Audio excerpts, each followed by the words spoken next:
आज भारत के 76वें गणतंत्र दिवस के अवसर पर रामपुर रजा लाइब्रेरी परिवार के समस्त सदस्यों को मैं बधाई देना चाहता हूं। आज भारत के संविधान को, भारत को चलाने का जो व्यवस्था बनी, उसके सफल 76 वर्ष हमने पूरे कर लिए। आप सब जानते हैं, भारत विश्व का सबसे बड़ा जनतंत्र है। भारत विश्व का सबसे सफल जनतंत्र है। भारत विश्व का सबसे प्राचीन जनतंत्र है। जनतंत्र का जन्म भारत में हुआ। जो आधुनिक रूप है जनतंत्र का, वह बहुत बाद में आया, लेकिन पंचायती व्यवस्थाओं के माध्यम से, गणराज्यों के माध्यम से जनतंत्र को पृथ्वी पर अगर किसी भूमि ने जन्म दिया है तो वो भारत में दिया है। इसलिए जनतंत्र के प्रति हमारी आस्था, हमारी निष्ठा असंदिग्ध है। जब हम जनतंत्र की बात करते हैं तो सबसे पहले जो बात आती है वो है कि अपने मत के द्वारा अपनी शासन व्यवस्था को चुनना। और यह जो अधिकार है हमारे पास, वो ऋग्वेद के ऋषि ने जब स्वराज्य की कल्पना की थी, तब यही स्वप्न देखा था। भारत उसे साकार कर रहा है। स्वराज्य के दो अर्थ हैं। पहला, स्वयं पर राज्य।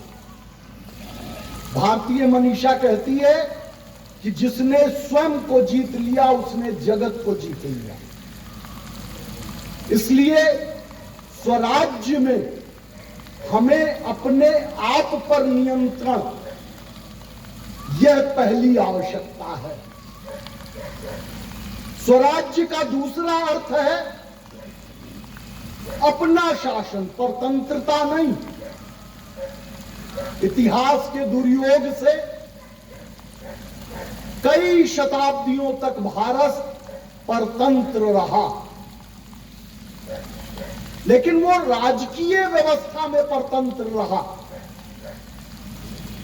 यहां के आचार को, यहां के विचार को, यहां के व्यवहार को, यहां के संस्कार को कोई परतंत्र कभी नहीं कर सका।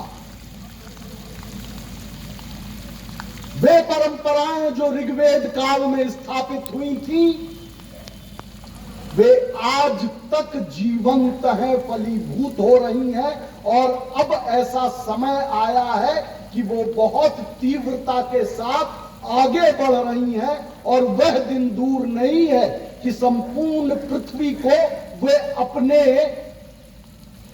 संस्कारों से, अपने विचारों से, अपने आचार से, अपने विचार से प्रभावित कर विश्व के परिष्कार और उत्कर्ष का मार्ग प्रशस्त करेंगी।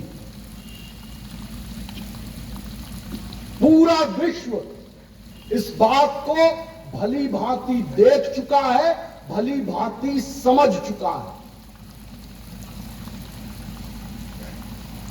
अभी 29 तारीख को मौनी अमावस्या आने वाली है। मानव इतिहास में अब तक इतनी बड़ी संख्या में एक साथ लोग एकत्र आने वाले हैं उस मौनी अमावस्या को। इतनी संख्या में लोग पृथ्वी पर एक साथ कभी एकत्र नहीं आए। ये भारत की शक्ति है।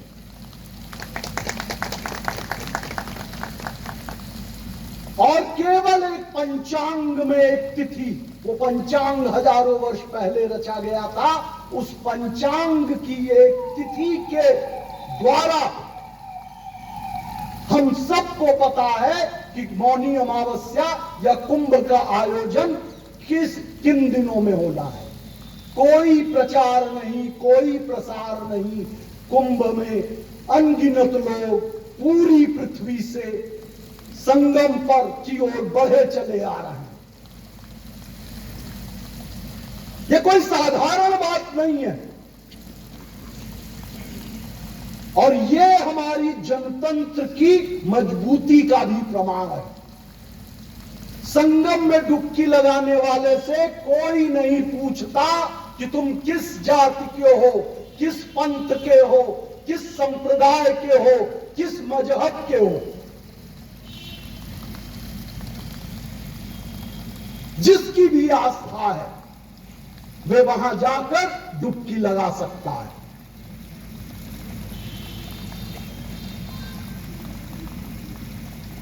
वह वैष्णव जो अपने द्वारा एक चींटी की भी हत्या नहीं देख सकता, निरामिष है, उसी के बगल में वहां सामिष और कई हत्याएं करने वाला व्यक्ति भी डुबकी लगा रहा। कोई भेद नहीं है। कुंभ हमको यह संदेश देता है कि मनुष्य के मनुष्य से जो भेद है वह बाह्य जगत में है, आंतर जगत में हम सब एक हैं, संपूर्ण मानव जाति एक है।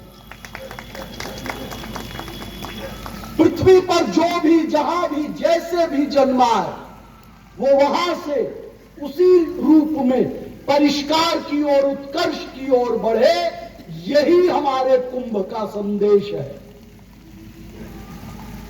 और आज जनतंत्र के अवसर पर, जनतंत्र दिवस, गणतंत्र दिवस के अवसर पर हम सब गौरव के साथ संपूर्ण पृथ्वी को कह सकते हैं कि भारत वो भूमि है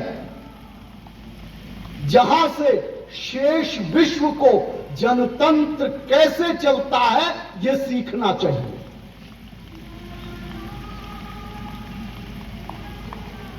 यूरोप के, अमेरिका के बड़े बड़े जनतंत्रों की हालात आपने देखे हैं।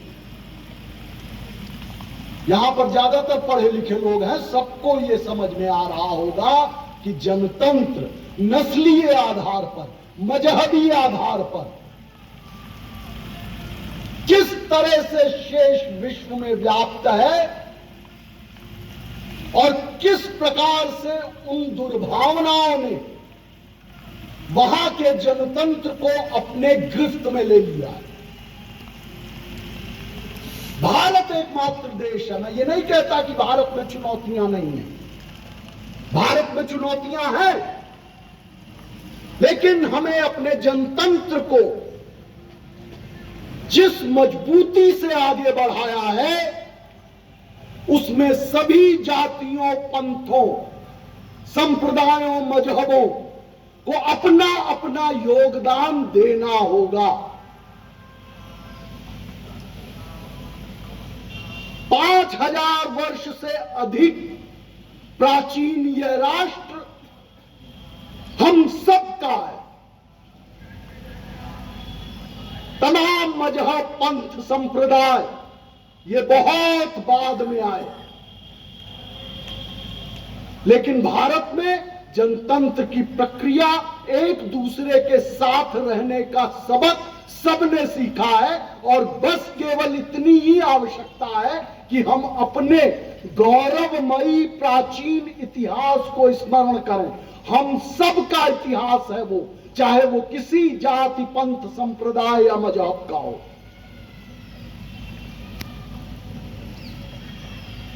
केवल इतना स्मरण कर लेने मात्र से जो भी जातीय, पंथीय, सांप्रदायिक, मजहबी दुर्भावनाएं इस देश में व्याप्त हैं उनको समाप्त होने में क्षण भर भी नहीं लगेगा। केवल हम सबको इसका संकल्प अपने मन में ले लेना है। इसलिए भारत की भूमिका पूरे विश्व में बहुत महत्वपूर्ण हो जाती है। आचार विचार व्यवहार और संस्कार के आधार पर मनुष्य का आकलन यदि पृथ्वी पर कहीं होता है तो वो भारत में होता है। बाकी शेष विश्व में सत्ता के आधार पर, नस्ल के आधार पर, मजहब के आधार पर, संप्रदाय के आधार पर, भाषा के आधार पर आकलन होता है। इसलिए भारत की भूमिका संपूर्ण विश्व में अपने आप में एक अनूठी भूमिका है। जितने भी विश्व के समझदार लोग हैं, मननशील लोग हैं, वे सब भारत की ओर देख रहे हैं कि इस वैश्विक संकट में जहां 21वीं शताब्दी के 25 वर्ष बीत गए हैं, युद्ध समाप्त होने का नाम नहीं ले रहा है। कुछ युद्ध ऐसे चल रहे हैं जिनकी समाप्ति का कोई दृश्य भी नहीं दिखाई, कोई कल्पना भी नहीं हो पा रही है। उसमें सब भारत की ओर देख रहे हैं कि भारत शेष विश्व को वह मार्ग दिखलाएगा जिससे आने वाली पीढ़ियां सुख, शांति, समृद्धि के साथ जी सकेंगी। आने वाली पीढ़ियों को एक सुखद भविष्य मिलेगा। आने वाली पीढ़ियों को एक उत्कृष्ट लोक रचना मिलेगी। धन्यवाद। वंदे मातरम। बहुत बहुत